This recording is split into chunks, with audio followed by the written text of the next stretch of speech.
अंतकाल में जो मेरा स्मरण करते हैं वे तो मेरे को ही प्राप्त होते हैं, पर जो मेरा स्मरण न करके किसी का स्मरण करते हैं वो किसको प्राप्त होते हैं, इसे भगवान आगे के श्लोक में बताते हैं।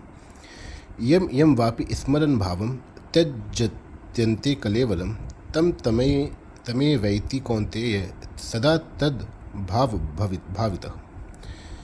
हे कुंती पुत्र अर्जुन, मनुष्य अंतकाल में जिस जिस भी भाव का स्मरण करते हुए शरीर छोड़ता है वह उस अंतकाल के भाव से सदा भावित होता हुआ उसको ही प्राप्त होता है, अर्थात उस योनि में ही चला जाता है। व्याख्या। भगवान ने इस नियम में दया से भरी हुई एक विलक्षण बात बताई है कि अंतिम चिंतन के अनुसार मनुष्य को उस योनि की ही प्राप्ति होती है। जब वह नियम है तो मेरी स्मृति से मेरी प्राप्ति होगी ही। परम दयालु भगवान ने अपने लिए अलग कोई विशेष नियम नहीं बताया है, प्रत्युत सामान्य नियम में ही अपने को शामिल करा है। भगवान की दया की यह कितनी विलक्षणता है कि जितने मूल्य में कुत्ते की योनि मिले उतने ही मूल्य में भगवान मिले। सदा तद भावितः का तात्पर्य है कि अंतकाल में जिस भाव का जिस किसी का चिंतन होता है, शरीर छोड़ने के बाद वह जीव जब तक दूसरा शरीर धारण नहीं कर लेता तब तक वह उसी भाव से भावित रहता है, अर्थात अंतकाल का चिंतन वैसा ही स्थायी बना रहता है। अंतकाल के उस चिंतन के अनुसार ही उसका मानसिक शरीर बनता है और मानसिक शरीर के अनुसार ही वह दूसरा शरीर धारण करता है। कारण कि अंतकाल के चिंतन को बदलने के लिए वहाँ कोई मौका नहीं है, शक्ति नहीं है और बदलने की स्वतंत्रता भी नहीं है तथा नया चिंतन करने का कोई अधिकार भी नहीं है। अतः वह उसी चिंतन के लिए हुए उसी में तल्लीन रहता है। फिर उसका जिस किसी के साथ कर्मों का किंचन मात्र भी संबंध रहता है, वायु जल खाद्य पदार्थ आदि के द्वारा वह वहीं पुरुष जाति में प्रविष्ट होता है। फिर पुरुष जाति से स्त्री जाति में जाकर समय पर जन्म लेता है। जैसे कुत्ते का पालन करने वाला कोई मनुष्य अंत समय में कुत्ते को याद करते हुए शरीर छोड़ता है तो उसका मानसिक शरीर कुत्ते का बन जाता है, जिससे वह क्रमशः कुत्ता ही बन जाता है, अर्थात कुत्ते की योनि में जन्म लेता है। इस तरह अंतकाल में जिस किसी का स्मरण होता है उसी के अनुसार जन्म लेना पड़ता है, परंतु इसका तात्पर्य यह नहीं है कि मकान को याद करते हुए शरीर छोड़ने से मकान बन जाएगा, धन को याद करते हुए धन बन जाएगा आदि। प्रत्युत मकान का चिंतन होने से वह उस मकान में चूहा छिपकली आदि बन जाएगा और धन का चिंतन होने से वह सांप बन जाएगा आदि।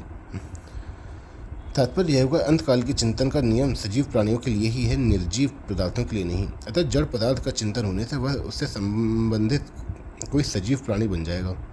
मनुष्य इतर प्राणियों को अपने अपने कर्मों के अनुसार ही अंतकाल में स्मरण होता है और उसी के अनुसार उसका अगला जन्म होता है।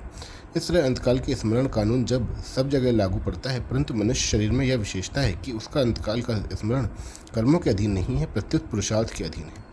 पुरुषार्थ में मनुष्य सर्वथा स्वतंत्र है तथा तभी तो अन्य योनियों की अपेक्षा इसकी अधिक महिमा है।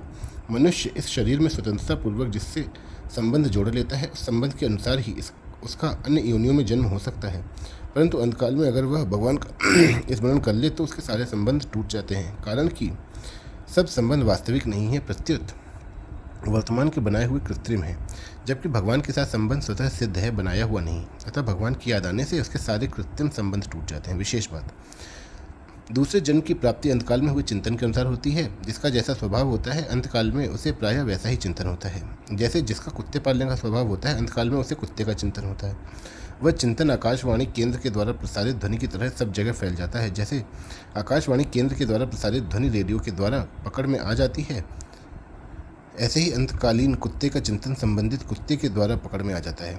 फिर जीव सूक्ष्म और कारण शरीर को साथ लिए अन्य जल वायु आदि के द्वारा उस कुत्ते में प्रविष्ट हो जाता है। फिर कुतिया में प्रविष्ट होकर गर्भ बन जाता है और निश्चित समय पर कुत्ते के शरीर से जन्म लेता है। अंतकालीन चिंतन और उसके अनुसार गति को एक दृष्टांत के द्वारा समझा जा सकता है। एक आदमी फ़ोटो खिंचवाने गया। जब वह फ़ोटो खिंचवाने बैठा तब फोटोग्राफर ने उससे कहा कि फ़ोटो खींचते समय हिलना मत, मुस्कुराते रहना। जैसे ही फ़ोटो खींचने का समय आया उस आदमी की नाक पर मक्खी बैठ गई। हाथ से मक्खी को भगाना ठीक ना समझकर कि कहीं फ़ोटो में वैसा ना आ जाए, उसने अपनी नाक को सिकोड़ा। ठीक इसी समय फ़ोटो खींची गई। इस आदमी ने फोटोग्राफर से फ़ोटो मांगी तो उसने कहा कि अभी फ़ोटो को प्रत्यक्ष रूप में आने में कुछ समय लगेगा, आप अमुक दिन फ़ोटो ले जाना। वह दिन आने पर फोटोग्राफर ने उसे फ़ोटो दिखाई तो उसमें अपनी नाक सिकड़े हुए भद्दे रूप को देखकर वह आदमी नाराज़ हुआ कि तुमने फ़ोटो बिगाड़ दी। फोटोग्राफर ने कहा कि इसमें मेरी क्या गलती है, फ़ोटो खींचते समय आपने जैसी आकृति बनाई थी वैसी ही फ़ोटो आ गई, अब तो फ़ोटो में परिवर्तन नहीं हो सकता। इसी तरह अंतकाल में मनुष्य का जैसा चिंतन होगा वैसी ही योनि उसको प्राप्त होगी। फ़ोटो खींचने के समय तो पहले से ही मालूम रहता है कि फ़ोटो खींचने का समय तो पहले से मालूम रहता है, पर मृत्यु कब आ जाए इसका हमें कुछ नहीं पता। इसलिए अपने स्वभाव चिंतन को निर्मल बनाए रखते हुए हर समय सावधान रहना चाहिए और भगवान का निरंतर स्मरण करते रहना चाहिए।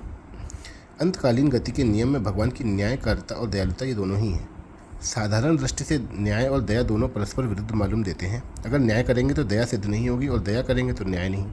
कारण कि न्याय में ठीक ठीक निर्णय होता है, छूट नहीं होती, और दया में छूट होती है। परंतु वास्तव में यह विरोध सामान्य और क्रूर पुरुष के बनाए हुए न्याय में ही आ सकता है, भगवान के बनाए हुए न्याय में नहीं, क्योंकि भगवान परम दयालु और प्राणी मात्र के सुहृद हैं। सुहृदम सर्वभूतानां। भगवान के सभी न्याय कानून दया से परिपूर्ण हैं। मनुष्य अंतकाल में जैसा स्मरण करता है उसी के अनुसार उसकी गति होती है। अगर कोई कुत्ते का चिंतन करते हुए मरता है तो क्रमशः कुत्ता बनता है। यह भगवान का मनुष्य मात्र के प्रति लागू होने वाला न्याय हुआ, क्योंकि भगवान ने मनुष्य को स्वतंत्रता दी है कि वह चाहे मेरा करे स्मरण चाहे अन्य का।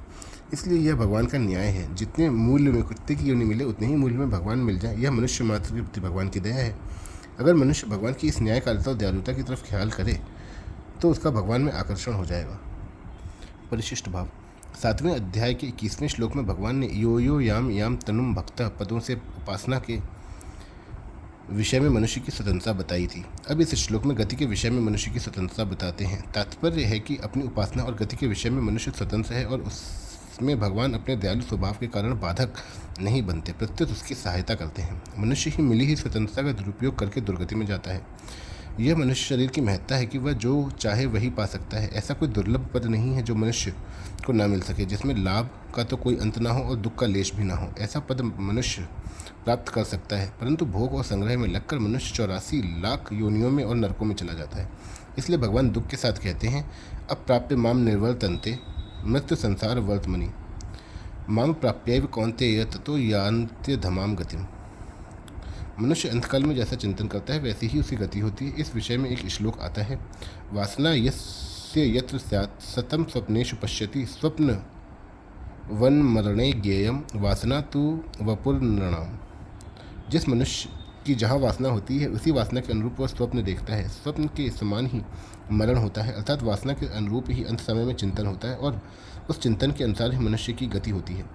तात्पर्य है कि मृत्यु काल में हम जैसा चाहें वैसा चिंतन नहीं कर सकते, प्रत्युत हमारे भीतर जैसी वासना होगी वैसा ही चिंतन स्वतः होगा और उसके अनुसार ही गति होगी। जिस वस्तु को हम सत्ता और महत्ता देते हैं उससे संबंध जोड़ते हैं, उससे सुख लेते हैं और उसी की वासना बनती है। अगर संसार में सुख बुद्धि ना हो तो संसार की वासना नहीं बनेगी। वासना न बनने पर मृत्यु काल में जो भी चिंतन होगा भगवान का ही चिंतन होगा, क्योंकि सिद्धांत से सब कुछ भगवान ही है। तम तमे वैती। जिस तरह सुई के पीछे पीछे उसी मार्ग से धागा जाता है, उसी तरह मनुष्य भी अंतकाल में भाव के अनुसार उसी गति में जाता है।